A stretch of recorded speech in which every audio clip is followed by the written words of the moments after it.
നിങ്ങൾക്ക് ഈ കഥ ഇഷ്ടപ്പെടുകയാണെങ്കിൽ ചാനൽ സബ്സ്ക്രൈബ് ചെയ്ത് കാണണേ. ലൈക്ക് ചെയ്യാനും മറക്കരുത്. ഗൗരിയിൽ ചെറിയൊരു ഞെട്ടലുണ്ടായി. അത് വീട്ടിലെ ഗൗരി പാതി പറഞ്ഞു നിർത്തി. ഓ, ദീപ പറഞ്ഞു. മഹാദേവ, എന്താ ഞാൻ ഈ പറഞ്ഞത്? എൻ്റെ സിറ്റുവേഷൻസ് ഓർക്കാതെ ഓരോന്ന് വിളിച്ചു പറഞ്ഞ് ആപത്ത് വരുത്തി വയ്ക്കുമോ? എന്നിൽ നിന്ന് ആരെങ്കിലും എന്തെങ്കിലും അറിഞ്ഞു പോയാൽ സാറ് പിന്നെ എന്നെ ജീവനോടെ വെച്ചേക്കില്ല. ഇത്രയും വലിയൊരു കമ്പനിയുടെ MD എന്നെപ്പോലൊരു പെണ്ണിൻ്റെ കഴുത്തിൽ ബലമായി താലി കെട്ടിയെന്ന് ആരെങ്കിലും അറിഞ്ഞാൽ അത് സാറിന് വലിയ നാണക്കേടാവും. ഗൗരി മനസ്സിൽ ചിന്തിച്ചു. എന്നിട്ട് ദീപയെ ഒന്ന് നോക്കി പുഞ്ചിരിച്ച ശേഷം ഭക്ഷണം കഴിച്ചു. ഭക്ഷണം കഴിച്ചു കഴിഞ്ഞ് ഗൗരി അവളുടെ സീറ്റിൽ ചെന്നിരുന്ന് അവൾക്ക് സംശയമുള്ള നോട്ട്സ് ക്ലിയർ ചെയ്തു.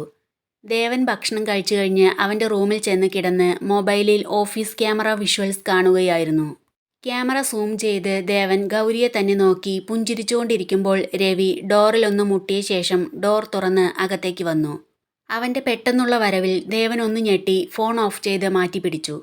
ദേവൻ്റെ മുഖത്തെ പരിഭ്രമം കണ്ട് രവി ചോദിച്ചു, എന്താ സർ മുഖത്തൊരു പരിഭ്രമം? എന്ത് പരിഭ്രമം? എൻ്റെ മുഖത്ത് ഒരു പരിഭ്രമവും ഇല്ല, ദേവൻ ദേഷ്യത്തോടെ പറഞ്ഞു. രവി വന്നതും ദേവൻ പെട്ടെന്ന് ഫോൺ മാറ്റിയത് അവനിൽ ചെറിയൊരു സംശയമുണ്ടാക്കി. ദേവൻ്റെ ദേഷ്യം കണ്ടപ്പോൾ രവിക്ക് ചിരിയാണ് വന്നത്. അല്ല, പെട്ടെന്ന് ഫോൺ മാറ്റിയത് കണ്ടപ്പോൾ ഞാൻ കരുതി വല്ല കള്ളത്തരവും കാണിക്കായിരിക്കുമെന്ന്, രവി കുസൃതിയോടെ പറഞ്ഞു. എന്ത് കള്ളത്തരം? നീ എന്തിനാ വന്നത്? ദേവൻ ചോദിച്ചു. സമയം എന്തായിന്ന വിചാരം? ഓഫീസിൽ പോണ്ടേ? രവി ചോദിച്ചു. ദേവൻ വാച്ചിലേക്കൊന്ന് നോക്കി. നീ നടന്നോ, ഞാനിപ്പോൾ വരാം എന്ന് പറഞ്ഞ് ദേവൻ ഫോൺ ടേബിളിന് മുകളിൽ വെച്ച് അവിടുന്ന് എഴുന്നേറ്റ് വാഷ്റൂമിലേക്ക് പോയി. രവി ദേവൻ പോകുന്നത് നോക്കിയ ശേഷം ടേബിളിന് മുകളിൽ വെച്ച ദേവൻ്റെ ഫോണിലേക്ക് നോക്കി മനസ്സിൽ ചിന്തിച്ചു. എന്തോ കള്ളത്തരമുണ്ടല്ലോ, അതുകൊണ്ടാണല്ലോ ഞാൻ വന്നതും വേഗം ഫോൺ മാറ്റിയത്. എന്തായിരിക്കും? എന്നിൽ നിന്ന് എന്തൊക്കെയോ ഇപ്പം മറയ്ക്കാൻ ശ്രമിക്കുന്നുണ്ട്. മോനെ മഹാദേവ, ഞാൻ കണ്ടുപിടിച്ചോളാം. ദേവൻ വാഷ്റൂമിൽ നിന്ന് പുറത്തേക്ക് വരുമ്പോൾ രവി അവിടെ തന്നെ നിൽക്കുന്നത് കണ്ട് ദേവൻ ചോദിച്ചു, നീ ഇതുവരെ പോയില്ലേ? നമ്മളൊന്നിച്ച് ഒരു സ്ഥലത്തേക്ക് തന്നെയല്ലേ പോകുന്നത്? അപ്പോൾ ഒരുമിച്ച് പോകാമെന്ന് കരുതി നിന്നതാ, രവി പറഞ്ഞു. ദേവൻ കണ്ണാടിക്ക് മുന്നിൽ നിന്ന് ക്രീം പുരട്ടുകയും പൗഡർ ഇടുകയും മുടി ചീകുകയും ചെയ്യുന്നത് കണ്ട് രവി ചിന്തിച്ചു. സാറിന് എന്തൊക്കെയോ മാറ്റമുണ്ട്. അവൻ പതിയെ ദേവൻ്റെ അടുത്തേക്ക് ചെന്ന് ദേവൻ്റെ മുഖത്ത് നോക്കി ഒരു കുസൃതി ചിരിയോടെ ചോദിച്ചു, എന്താണ്, വല്ലാതെ ഒരുങ്ങുന്നുണ്ടല്ലോ? രവിയുടെ ആ ചോദ്യം കേട്ട് ദേവൻ ചീർപ്പ് കയ്യിൽ തന്നെ പിടിച്ച് ഒന്ന് നിന്നു. കണ്ണാടിയിലൂടെ രവിയെ നോക്കിയപ്പോൾ അവൻ്റെ മുഖത്ത് അപ്പോഴും കുസൃതി ചിരി മാഞ്ഞിട്ടില്ല.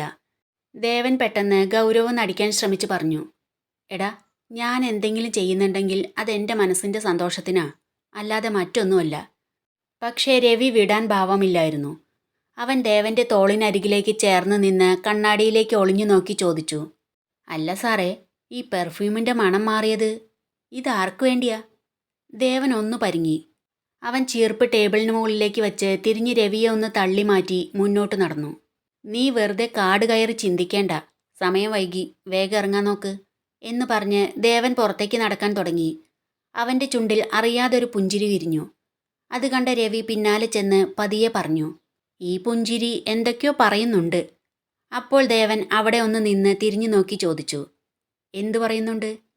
അല്ല, ഈ ഒരുക്കൊന്നും മുമ്പ് കണ്ടിട്ടില്ല. ഞാൻ ഒരുങ്ങുന്നുണ്ടോ ഇല്ലയോ എന്ന് നോക്കി എൻ്റെ കൂടെ നിൽക്കുമായിരുന്നോ നീ? ദേവൻ ഗൗരവം നടിച്ചു ചോദിച്ചു. കൂടെ നിൽക്കുമൊന്നുമല്ല. അപ്പോൾ പിന്നെ ഈ പെർഫ്യൂം മാറ്റിയതോ? രവി ചോദിച്ചു. ഞാൻ ഉപയോഗിച്ചുകൊണ്ടിരുന്ന പെർഫ്യൂം തീർന്നു. ഇത് എൻ്റെ അടുത്തുണ്ടായിരുന്ന പഴയൊരു സ്റ്റോക്കാ. ഇനി നിനക്ക് എന്തെങ്കിലും സംശയമുണ്ടോ? ദേവൻ ചോദിച്ചു. പഴയ സ്റ്റോക്കോ? ആ പെർഫ്യൂം മണം അഞ്ജലി മാഡത്തിന് ഒരുപാട് ഇഷ്ടമാണെന്നും കോളേജ് ലൈഫ് ഓർമ്മ വരുന്നതെന്നും പറഞ്ഞതുകൊണ്ടാണല്ലോ ആ പെർഫ്യൂം മാറ്റിയത്. വീണ്ടും അത് തന്നെ ഉപയോഗിക്കാൻ തുടങ്ങിയോ? രവി ചോദിച്ചു. ദേവൻ പല്ലിറുക്കി രവിയെ ഒന്ന് നോക്കിയതിന് ശേഷം പറഞ്ഞു, എനിക്ക് ഈ മണം ഇഷ്ടമായതുകൊണ്ട് ഞാൻ ഉപയോഗിക്കുന്നു. നിനക്ക് വേറെന്തെങ്കിലും ചോദിക്കാനുണ്ടോ? ദേവൻ വേഗം നടന്ന് നീങ്ങിയെങ്കിലും രവിയുടെ ചോദ്യങ്ങൾ അവൻ്റെ ഉള്ളിൽ വല്ലാത്തൊരു പരിഭ്രമവും അതേസമയം ഒരു മധുരമുള്ള അസ്വസ്ഥതയും ബാക്കി വെച്ചു. അവൻ ആ പെർഫ്യൂമിൻ്റെ മണം ഒന്നുകൂടി ആസ്വദിച്ച ശേഷം, ഇത് അഞ്ജലിക്ക് ഇഷ്ടപ്പെട്ട ആ മണമല്ല, അഞ്ജലിക്ക് വേണ്ടിയുമല്ല എന്ന് ചിന്തിച്ച് സ്റ്റെപ്പുകൾ ഇറങ്ങി. സാറിന് അഞ്ജലി മേഡത്തോട് താല്പര്യമില്ലായിരുന്നല്ലോ. റിസൈൻ ചെയ്യാമെന്ന് പറഞ്ഞപ്പോൾ വീണ്ടും പഴയ പ്രണയം മനസ്സിൽ പൊട്ടിമുളച്ച് തുടങ്ങിയോ? അതോ പഴയ പെർഫ്യൂം മണം വൃത്തികെട്ട മണാണെന്ന് ഗൗരി പറഞ്ഞതുകൊണ്ട്? എന്നാ ഈ പെർഫ്യൂം മാറ്റിയത്? ഞാനത് ശ്രദ്ധിച്ചതേയില്ല. ആകെ കൺഫ്യൂഷനായല്ലോ, രവി ചിന്തിച്ചു. എന്നിട്ട് ദേവന്റെ പുറകെ ചെന്നു. ഓഫീസിലേക്ക് കയറി വരുന്ന ദേവന്റെ മുഖത്ത് ഒരു ചെറിയ പുഞ്ചിരിയുണ്ടായിരുന്നു. അവൻ ആദ്യം ഗൗരിയെ നോക്കിയാണ് ചിരിച്ചത്. എന്നാൽ രവിക്ക് തോന്നിയതുപോലെ മറ്റാർക്കും സംശയം തോന്നരുതെന്ന് കരുതി അവൻ പെട്ടെന്ന് തന്നെ അഞ്ജലിയെയും നാൻസിയെയും നോക്കി പുഞ്ചിരിച്ചു. ഓഫീസിൽ എപ്പോഴും ഗൗരവക്കാരനായി മാത്രം കണ്ടിരുന്ന ദേവൻ തങ്ങളെ നോക്കി ചിരിക്കുന്നത് കണ്ടപ്പോൾ അവർക്ക് വല്ലാത്ത സന്തോഷം തോന്നി. ഒരിക്കൽ കൂടി ഗൗരിയെ നോക്കി കണ്ണുകൾ കൊണ്ട് ഒന്ന് തഴുകിയ ശേഷം അവൻ തൻ്റെ ക്യാബിനിലേക്ക് നടന്നു. ദേവൻ പോയതും അഞ്ജലിയും നാൻസിയും അതിശയത്തോടെ പരസ്പരം നോക്കി. ഇന്ന് ദേവൻ എന്തുപറ്റി? അല്ലെങ്കിൽ എപ്പോഴും ഗൗരവം പിടിച്ചിരിക്കുന്ന ആളാണല്ലോ, അഞ്ജലി പറഞ്ഞു. ഇന്നെന്തായാലും നല്ല സന്തോഷത്തിലാണ്, അവർ സന്തോഷത്തോടെ അടക്കം പറഞ്ഞു. അത് ശ്രദ്ധിച്ച ഗൗരി പഴയ ദേവനെ ഓർത്തെടുത്തു. മുമ്പ് ഓഫീസിലേക്ക് വരുമ്പോൾ അയാൾക്ക് മറ്റൊരു മുഖമായിരുന്നു. ആരെങ്കിലും ഗുഡ് മോർണിംഗ് പറഞ്ഞാൽ പോലും തിരിച്ചൊരു വാക്ക് മിണ്ടില്ല. ആരുടെയും മുഖത്ത് നോക്കുക പോലും ഇല്ലായിരുന്നു. എപ്പോഴും വരിഞ്ഞു മുറുക്കിയ ഗൗരവം മാത്രം. എന്നാൽ ഇപ്പോൾ അയാൾ എത്ര മാറിയിരിക്കുന്നു. ആ പഴയ ഗൗരവം ഇപ്പം ഇല്ല. ഇപ്പം അയാളുടെ മുഖത്ത് എപ്പോഴും ഒരു ചെറു ചിരി തങ്ങി നിൽക്കുന്നുണ്ട്. അയാളുടെ ഈ മാറ്റം എന്തുകൊണ്ടാണ്? അതെന്നെ വല്ലാതെ ആശയക്കുഴപ്പത്തിലാക്കുന്നു. എൻ്റെ ഓർമ്മ ശരിയാണെങ്കിൽ അയാളുടെ മുഖത്ത് ഗൗരവം വിട്ട് ചെറിയൊരു ചിരി വന്നു തുടങ്ങിയിട്ട് 2-3 ദിവസങ്ങൾ മാത്രമേ ആയിട്ടുള്ളൂ. ആ മനുഷ്യൻ ഇത്ര പെട്ടെന്ന് മാറിയത് വിശ്വസിക്കാനാവുന്നില്ല. അയാളിൽ എന്തൊക്കെയോ ദുരൂഹതകൾ ഒളിഞ്ഞിരിപ്പുണ്ടെന്ന് എനിക്ക് തോന്നിയിരുന്നു. മനസ്സിനേറ്റ ആഴത്തിലുള്ള മുറിവുകളാകാം അയാളെ ഇത്രമേൽ തളർത്തിയത്. മുഖത്തെ ആ കഠിനമായ ഗൗരവത്തിന് പിന്നിലും അതുതന്നെ ആയേക്കാം. എന്നാൽ ഇപ്പോൾ ആ മുഖത്ത് വിരിയുന്ന പുഞ്ചിരി കാണുമ്പോൾ മനസ്സിന് ചെറിയൊരു ആശ്വാസം ലഭിച്ചതുപോലെ. അതൊരു പക്ഷേ വാക്കുകൾ മുഴുമിപ്പിക്കാൻ അവൾക്ക് സാധിച്ചില്ല. എൻ്റെ മഹാദേവ, ഒരു പക്ഷേ അയാൾക്ക്... അവളുടെ മുഖത്ത് ആകുലതകൾ നിഴലിച്ചു. അയാളുടെ പെരുമാറ്റത്തിലെ മാറ്റങ്ങൾ കാണുമ്പോൾ ഉള്ളിൽ എന്തോ ഒരു ഭയം. അയാൾക്ക് ഞാനൊരാശ്വാസമായി തോന്നിയിട്ടുണ്ടാകുമോ? അവൾ കണ്ണുകൾ അടച്ചു പ്രാർത്ഥിച്ചു. മഹാദേവ, നീ എന്നെ പരീക്ഷിക്കരുതേ. എൻ്റെ മനസ്സ് നിനക്കറിയാലോ. അയാളുടെ ഉള്ളിൽ എന്നെക്കുറിച്ച് അത്തരത്തിലുള്ള എന്തെങ്കിലും ചിന്തകളുണ്ടെങ്കിൽ അത് നീ തന്നെ മാറ്റിക്കൊടുക്കണേ. അവൾ കണ്ണു തുറന്ന് ചുറ്റും നോക്കി. എല്ലാവരും നല്ല ജോലി തിരക്കിലാണ്. ആകുലതകൾ അവളുടെ മനസ്സിൽ ബാക്കി വെച്ച് അവൾ ജോലി തുടങ്ങി. അല്പസമയത്തിന് ശേഷം ദീപ ദേവന്റെ ക്യാബിനിലേക്ക് ചെന്നു. ദീപയെ കണ്ട് ദേവൻ സന്തോഷത്തോടെ "എടത്തി വരൂ." രവി ദേവന് മുന്നിലിരുന്ന കസേരയിൽ നിന്ന് എഴുന്നേറ്റ് "ചേച്ചി ഇരിക്കൂ" എന്ന് പറഞ്ഞ് മാറി നിന്നു. ദീപ അവിടെ ഇരുന്നു കൊണ്ട് ദേവനോട് പറഞ്ഞു, "ദേവ, നാളെയല്ലേ കേസ്?" പക്ഷേ വിൽപത്രത്തെക്കുറിച്ച് നമുക്കൊന്നും അറിയില്ലല്ലോ എടത്തി. അതെവിടെ പോയി, അതിലെന്താ എഴുതിയിരിക്കുന്നത് ഒന്നും അറിയില്ല. അത് ഹാജരാക്കാൻ തന്നിരുന്ന സമയപരിധി നാളെ കഴിയും.